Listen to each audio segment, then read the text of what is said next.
You give your mother a car. Your sister sells it for cash you never see. That's bad enough. But what happens next? You cancel the internet. Then the streaming. Then the insurance for the car she just sold. Then your phone starts ringing. 44 calls in 3 days, not from your sister, from everyone who depended on what you paid for. This is the story of what happens when the person holding up the whole household decides to let it fall. Her name is Mallory Hayes. 26 years old, single, works a remote marketing job she built from the ground up. To her family, she was always the reliable one, the one who handles things, the one who pays the bills nobody else remembers.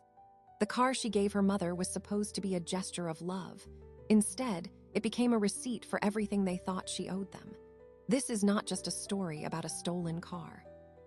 It is about what happens when the person holding up the entire household finally looks at her hands and realizes she has been holding everything except herself. The question is not why she canceled everything. The question is why she waited so long. To understand why Mallory Hayes waited so long, you have to understand what she was holding up. For 5 years, she had been the silent backbone of her mother's household. The internet bill, Mallory. The streaming subscriptions, Mallory. The car insurance on 2 vehicles, Mallory. Her mother's cell phone plan, Mallory. Even the groceries got supplemented with Mallory's regular transfers. Her sister, Lena, lived in that same house rent-free. Lena worked part-time at a boutique and spent most of her money on clothes and nights out. She never paid a single utility bill. When Mallory offered to buy their mother a car 2 years ago, it was not a casual gift. It was a calculated act of love. Their mother's old sedan had finally died, and Mallory had just gotten a promotion. She found a reliable used Honda, paid $8,000 cash, and put the title in her mother's name. No strings attached.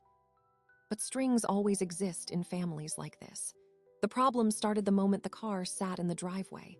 Lena began using it freely, treating it as a shared vehicle. Mallory noticed but said nothing. Then, 6 months ago, Mallory got a call from a number she did not recognize. It was a used car dealer in the next county, asking to verify the vehicle identification number of a Honda that matched her mother's car. The dealer said a young woman named Lena had just sold it to them for $4,000 cash. Here is the part that breaks most people. Mallory called her mother first. She expected shock, anger, and immediate demand to get the car back. Instead, her mother said, "Lena needed the money. She has a business opportunity. You can always buy me another car." Not a question, not an apology, a statement. The family's logic was already set. Mallory provides, Lena takes. Mallory hung up and sat in her apartment for 3 hours. She counted the payments she made every month. Internet, $120. Streaming services, $60. Car insurance for her mother's other vehicle, $180. Cell phone plan for 3 lines, $240. Grocery money she transferred weekly, $150. That was over $700 a month, nearly $9,000 a year. For 5 years, that was over $40,000 flowing into that house. More than the cost of the stolen car. And in return, she got a sister who sold her gift without asking and a mother who shrugged it off. This was not a single betrayal. It was the culmination of a lifetime pattern where Mallory's value was measured by what she could give, not who she was.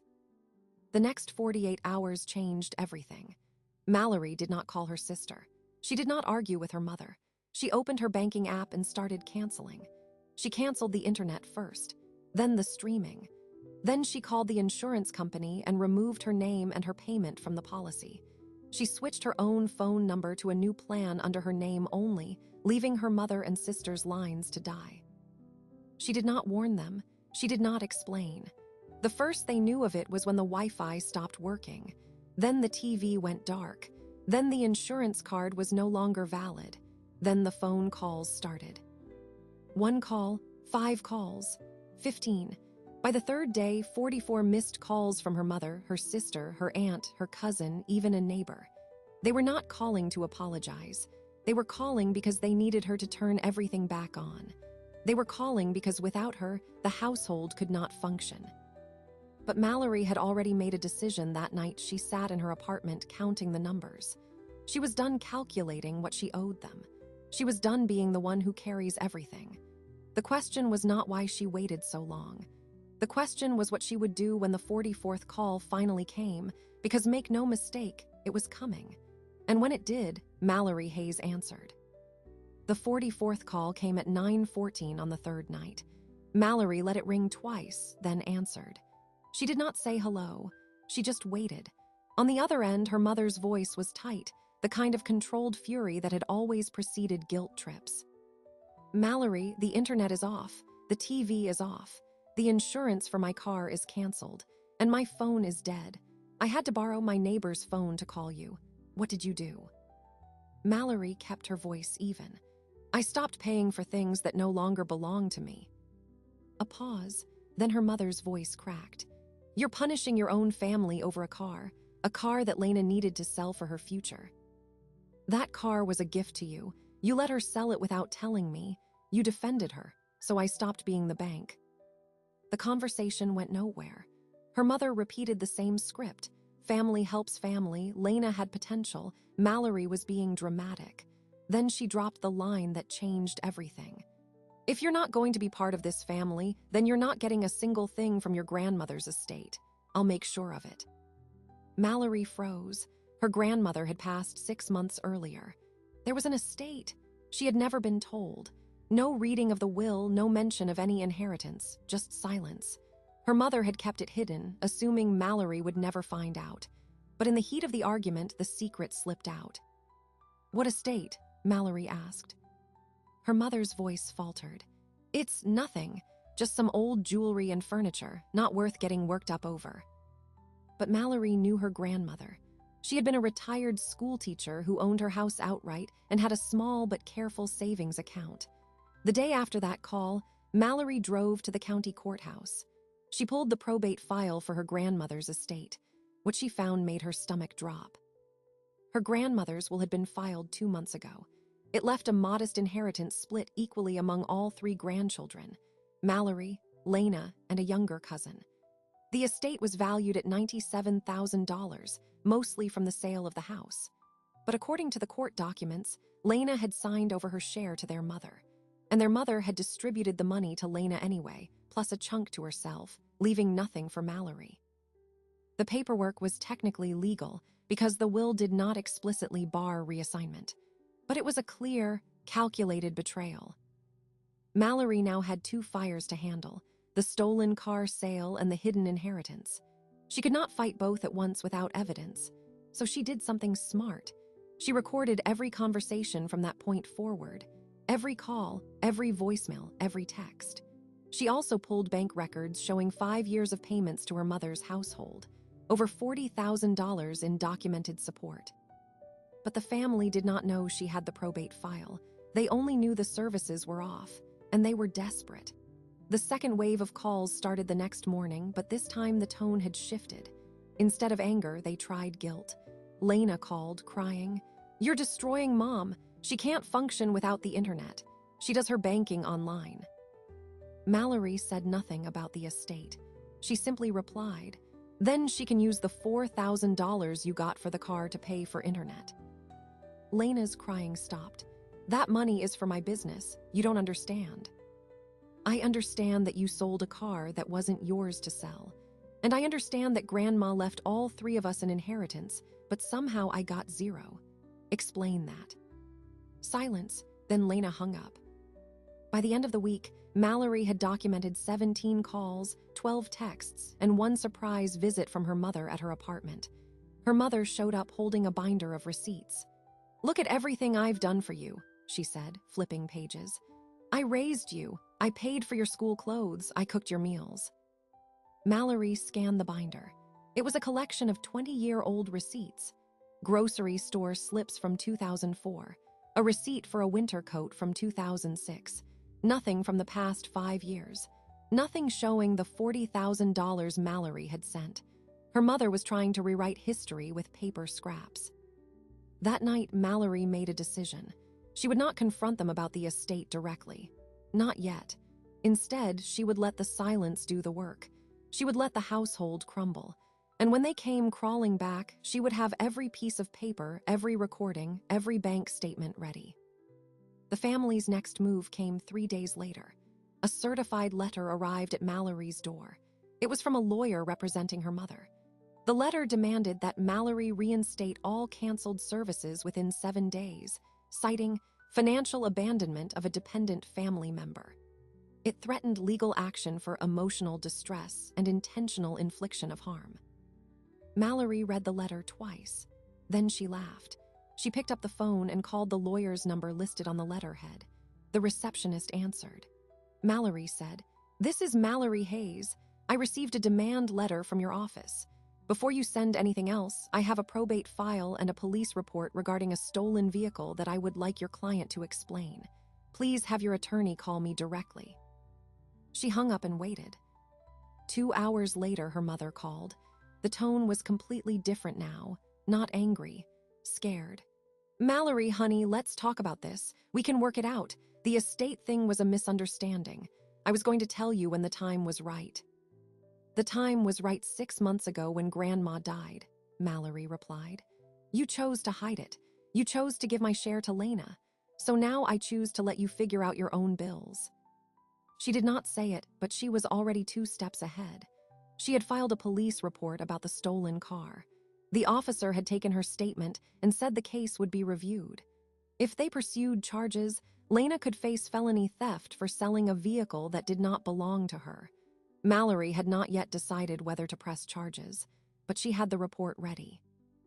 That night, Mallory sat in her apartment with the lights off, watching her phone light up with missed calls. The 44th call had been the catalyst, but the real story was only beginning. The family had made their first legal move. She had countered with a threat they could not ignore. And somewhere in the next 24 hours, someone was going to break. The question was who? The answer would determine whether this family ever recovered, or whether the foundation Mallory had been holding up for years would finally collapse into dust. The lawyer called back the next morning, not the receptionist. The actual attorney, a man named Gerald Parsons who specialized in family estate disputes. His voice was measured, professional, the kind of calm that usually preceded bad news for the other side. "Ms. Hayes, I've reviewed your mother's file. She claims you've been financially supporting the household for years and abruptly cut off all services, leaving her and your sister without essential utilities." Mallory did not waste time. "Mr. Parsons, before you go any further, I have a few documents I'd like to fax to your office. The first is a bank statement showing $43,700 in transfers from my account to my mother over the past 5 years. The second is a police report I filed 3 days ago regarding a stolen vehicle. That vehicle was purchased with my funds, titled in my mother's name, and sold without my knowledge or consent by my sister. The third is a copy of my grandmother's probate file, showing an estate valued at $97,000, from which I received nothing while my sister received a full share through an improper reassignment." Silence. Then the lawyer said, "I was not aware of these details. Let me review and get back to you." He did not call back that day. Instead, the family's strategy shifted. Lena showed up at Mallory's apartment building the next evening, pounding on the door hard enough that the neighbors peeked out. Mallory did not open it. She recorded through the peephole while Lena screamed, "You think you're so smart. You think you can just cut us off and walk away. You're nothing. You always were nothing. Mom chose me. Grandma chose me. You're just the backup, the one nobody really wanted." Mallory stayed silent. She let Lena scream until she ran out of breath. Then she uploaded the recording to a secure cloud folder and sent the link to her lawyer. The lawyer she had retained that morning, a woman named Denise Kohler who specialized in elder financial abuse and contested estates. This was the moment the family realized they had miscalculated. They assumed Mallory would fold under pressure, that she would turn the services back on to stop the conflict. Instead, she had built a case. Every call recorded, every text saved, every bank statement organized. She had turned their chaos into evidence. The next revelation came from an unexpected source. Mallory's younger cousin, Emily, the third beneficiary of the estate, reached out through a mutual contact. Emily was 22, a nursing student who had also received nothing from the inheritance. She had been too intimidated to challenge their aunt, Mallory's mother. But when she heard about the car and the cutoff, she found the courage to call. "Mallory, I need to tell you something. When Grandma was in the hospital, she tried to change her will. She wanted to leave you more because she knew you were the one taking care of everyone. But Aunt Carol, your mom, she convinced Grandma that you were too busy with work to handle the estate. She got Grandma to sign the original version instead. I was there. I saw it. Mallory felt the ground shift. Her grandmother had tried to leave her more, and her mother had blocked it. This was not just passive neglect anymore. It was active, calculated theft. The inheritance was not an oversight. It was a deliberate rewrite of a dying woman's wishes. Mallory now had a witness. She asked Emily if she would be willing to give a sworn statement. Emily hesitated, then said yes. Meanwhile, the police report on the stolen car had progressed. The detective assigned to the case called Mallory. Ms. Hayes, we've located the vehicle at a dealership in the next county. The dealer bought it in good faith from your sister, who presented a signed authorization from your mother. Since your mother is the legal title holder, the sale was technically authorized by the owner. However, if you can prove the car was a conditional gift or that your mother was coerced into signing, we can pursue charges. Do you have any evidence of coercion? Mallory thought of the recordings. She had a conversation where her mother said, "Lena needed the money. You can always buy me another car." That was not coercion. That was permission. The legal path on the car was narrow, but the inheritance path was wide open. She decided to pivot. She would not fight the car case directly. Instead, she would use the police report as leverage in the estate dispute. She called Denise Kohler. "I want to file a contest on the will, and I want to add a claim for undue influence against my mother." Denise was cautious. Undue influence is hard to prove. You need to show that your mother isolated your grandmother, controlled access to her, and benefited disproportionately. Do you have evidence of isolation? Mallory thought of Emily's testimony. She thought of the hospital visits she had been told about only after her grandmother died. She thought of her mother's binder of old receipts, an attempt to prove she had been a good parent while hiding a $97,000 estate. "I have a witness who saw my mother prevent Grandma from changing the will, and I have bank records showing my mother distributed the estate to herself and Lena within weeks of the probate being granted." Denise was quiet for a moment. "That's strong, but it will get ugly. Your mother will fight. She will drag you through depositions and character attacks. Are you ready for that?" Mallory looked at her phone. 47 missed calls now. 44 from the family, 3 from numbers she did not recognize. The family was panicking. They had tried anger, guilt, legal threats, and physical confrontation. None of it had worked, so now they were trying a new tactic: silence. 3 days passed with no calls, no texts, no visits. Mallory knew this was not peace. It was regrouping. She checked the probate court docket online. Her mother had filed a motion to close the estate, asking the court to approve the final distribution. If the court approved it, the money would be officially gone, legally untouchable. Mallory had 5 days to file an objection. She called Denise. "We need to file the objection tomorrow." "Done," Denise said. "I've already drafted it. But Mallory, once we file this, there's no going back. Your family will be served with legal notice.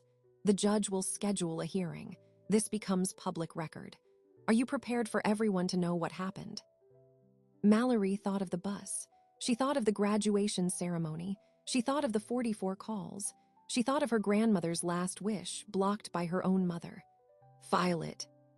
The objection was filed the next morning. Within hours, the court notified all parties. Mallory's mother would be served within 72 hours. The hearing was set for 3 weeks out. That night, Mallory's phone rang one more time. Not her mother, not her sister. It was the lawyer, Gerald Parsons, calling on behalf of the family. His tone was different now, softer. "Ms. Hayes, your mother would like to settle this before the hearing. She's willing to offer you $15,000 from the estate, no questions asked, if you drop the objection and agree to reinstate her services." Mallory almost laughed.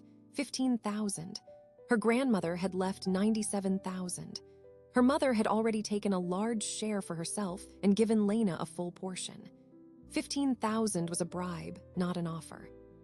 "Mr. Parsons, tell my mother that I will accept nothing less than the full share I was entitled to under the original will. plus documentation of all estate assets and distributions. And tell her that if she wants to discuss the car, I'm happy to have that conversation in front of a judge. She hung up. The offer was an admission. They knew they were in trouble. And now Mallory had them exactly where she wanted them, cornered, out of options, and facing a public hearing that would expose every secret they had tried to bury. But the family had one card left to play, and it was the cruelest one of all. The next morning, Mallory received a package by overnight mail. Inside was a handwritten letter from her mother, along with a stack of photographs. The photographs showed Mallory as a child, birthday parties, school plays, family vacations, happy moments. Moments that seemed impossible to reconcile with the woman who had hidden an inheritance and defended a stolen car. The letter read, "Mallory, I know I made mistakes. I know I favored Lena. But you were always the strong one. You didn't need me the way she did. Everything I did because I thought you could handle it. Please don't destroy this family. Please don't make this public. I am begging you as your mother to let this go. I will give you the money. Just don't take us to court." Mallory read the letter 3 times. She looked at the photographs. Then she put them all back in the envelope and placed it in a drawer. The letter was not an apology. It was a manipulation, wrapped in childhood nostalgia, designed to make her feel guilty for fighting back. Her mother was not saying she was sorry. She was saying she was caught. Mallory knew what she had to do. The hearing was in 3 weeks. The family had tried everything: anger, guilt, legal threats, silence, bribery, and now emotional blackmail. None of it had worked. The only thing left was the truth, laid bare in a courtroom where a judge would decide who deserved what. But the truth had a cost, and the price of exposing her family might be losing them forever. Mallory sat in her apartment, the drawer with the photographs now closed. She picked up her phone and called Denise Kohler. "No settlement. We go to court." That was the moment everything changed. The family had one final move, and it was coming from a direction Mallory never expected. The hearing was scheduled for a Tuesday morning in March. Mallory arrived at the courthouse alone. No family sat behind her. No one held her hand. She wore a simple gray blazer, the same calm expression she had worn the day she started canceling services. Denise Kohler met her at the entrance with a thin file folder. Inside was everything: the bank statements, the recordings, Emily's sworn affidavit, the probate file, the police report. "Your mother and sister are already inside," Denise said quietly. "Their lawyer asked for a closed hearing, but the judge denied it. This is public record now." Mallory nodded. She had prepared for this. The photographs her mother had sent were still in the drawer at home. She had not brought them. She did not need them. The courtroom was small. Wooden benches, fluorescent lights, the smell of old paper and floor wax. Her mother sat at the respondent's table, dressed in a dark dress Mallory had never seen before. Her sister sat next to her, arms crossed, jaw tight. They did not look at Mallory when she walked in, but their lawyer did. Gerald Parsons gave a small, tight nod. The judge was a woman in her 60s with silver hair and reading glasses perched low on her nose. She reviewed the filings quickly, then looked up. "This is a contested estate matter. The objector, Mallory Hayes, alleges undue influence and improper distribution of assets. The respondent, Carol Hayes, denies these claims. Let's begin." Denise stood first. She laid out the case methodically. The $97,000 estate, the equal distribution clause in the original will, the suspicious reassignment of shares within weeks of probate, the witness who saw Carol Hayes prevent the deceased from changing her will in the hospital. She pointed to the bank records showing Carol had taken a $40,000 distribution for herself and given Lena a full share, leaving nothing for Mallory. "Your Honor," Denise said, "the objector is not asking for more than she was entitled to. She is asking for what her grandmother intended her to have. The evidence shows a clear pattern of financial manipulation, isolation of the deceased, and concealment of assets from one beneficiary." Then Gerald Parsons spoke for the defense. He argued that the will was legally executed, that reassignments were permitted under the original terms, and that Carol Hayes had acted in what she believed was the best interest of the family. He called Carol to the stand. Carol walked to the witness box slowly. She sat down, adjusted her collar, and folded her hands.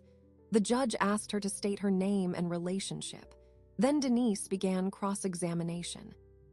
Mrs. Hayes, did you inform your daughter Mallory that her grandmother had passed away? Of course I did. I called her. When? A few days after the funeral. Why not before the funeral? Carol shifted. It was a small service, family only. Mallory is family. She was busy with work. I didn't want to bother her. Denise pulled out a document. Your Honor, this is a phone record showing that Mrs. Hayes called Mallory exactly once in the month following the death. That call lasted 4 minutes. There is no record of any other attempt to inform her of the funeral date. Carol's face reddened. I told her she knew. Mallory watched her mother's hands grip the edge of the witness box. The same hands that had signed the probate papers, that had distributed the money, that had sent the letter with childhood photographs. Denise continued. Mrs. Hayes, did you distribute any portion of the estate to your daughter Mallory? Not yet. I was planning to. When? When everything's settled. The estate has been open for 6 months. The final distribution was filed 2 weeks ago. At no point did you include Mallory in that distribution. Is that correct? Carol hesitated. Yes. Instead, you gave $40,000 to yourself and $30,000 to your daughter Lena. Is that correct? Lena needed the money for her business. And Mallory didn't need anything. Mallory is independent. She has a good job. She doesn't need handouts. The words landed exactly as they had 100 times before. Independent. Doesn't need handouts. The same script that had been used to justify every imbalance, every bus ride, every empty seat. Denise pressed harder. Mrs. Hayes, did you ask your mother to change her will before she died? No. Did you prevent anyone else from speaking to her about the will? No. Did you tell your mother that Mallory was too busy to handle the estate? Carol's mouth opened, then closed. Emily's affidavit had already been filed. The judge had read it. Carol knew she was caught. I may have mentioned that Mallory was busy. You may have mentioned it, or you told your dying mother that her granddaughter did not have time for her final wishes. Objection, Parsons said. Overruled, the judge said. Carol did not answer. She looked down at her hands. The hearing lasted 3 hours. When it was over, the judge took a 10-minute recess, then returned with a ruling. The court finds that the distribution of assets from the estate of Alina Vance was conducted in a manner that improperly excluded one beneficiary. The testimony and evidence presented establish a pattern of undue influence exercised by the respondent, Carol Hayes, over the decedent in her final months. The court orders that the estate be reopened and redistributed according to the original terms of the will. Carol Hayes is ordered to repay the funds she improperly received, less legitimate administrative expenses. Lena Hayes is ordered to return her full share. The entire estate, after repayment, will be divided equally among the 3 named beneficiaries, Mallory Hayes, Lena Hayes, and Emily Torres. The court also notes the troubling circumstances regarding the sale of a vehicle and recommends that the parties resolve that matter separately. Mallory sat very still. She heard the words, but they took a moment to settle. Her mother had been ordered to pay back $40,000. Her sister had to return $30,000. The estate would be split 3 ways. She would finally receive what her grandmother had wanted her to have. But there was more. The judge looked at Carol. Mrs. Hayes, I am also referring this matter to the district attorney's office for review of potential elder abuse and financial exploitation. You will be notified if charges are filed. Carol's face went white. Lena started crying. Parsons stood up, asking for a stay, but the judge denied it. Mallory walked out of the courtroom into the March sunlight. Denise was beside her, saying something about next steps, but Mallory was looking at the sky. She had won, but winning felt hollow. That was when the final surprise came. As she reached her car, her phone buzzed, a text from an unknown number. It was a photograph of a handwritten note, old and yellowed in her grandmother's handwriting. The note said, Mallory, if you're reading this, I'm gone. I tried to change my will, but your mother wouldn't let me. I want you to have my mother's ring. It's in the back of my closet, taped behind the baseboard. Take it. It was always meant for you. Mallory stared at the photograph. She had not seen that note before. She did not know who had sent it. She typed back, "Who is this?" The reply came, "Your grandmother gave this to me before she died. She said to give it to you when the time was right. The time is right. It's Emily." Mallory's cousin, the nursing student, the witness who had spoken up, had been holding her grandmother's final message for months. Mallory drove straight to her grandmother's old house, now empty, waiting to be sold. She let herself in with the key her grandmother had given her years ago. She went to the back closet, felt behind the baseboard, and found the ring taped there. It was a simple gold band with a small ruby. Her grandmother had worn it every day. Mallory slipped it onto her finger. It fit perfectly. She sat on the floor of the empty bedroom and cried. Not for the money, not for the victory. For the one person who had seen her, who had tried to reach her from beyond the grave, and whose voice had finally been heard. The estate would be redistributed. Her mother might face criminal charges. Her sister would have to return the money. But none of that mattered as much as the ring on her finger. The proof that someone had loved her without conditions. She stood up, wiped her face, and walked out of the house. The family had tried everything to break her. They had failed. And now, for the first time in her life, Mallory Hayes was free. What happened to Mallory after that day is not a simple story. The estate redistribution took another 4 months.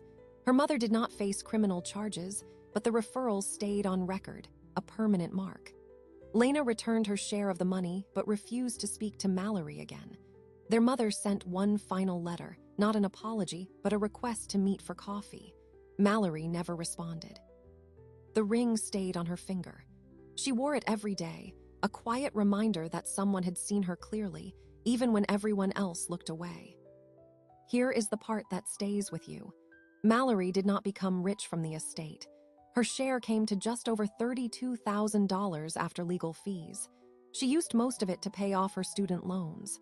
The rest she put into a savings account she named after her grandmother. But the real change was invisible. She stopped checking her phone for family messages.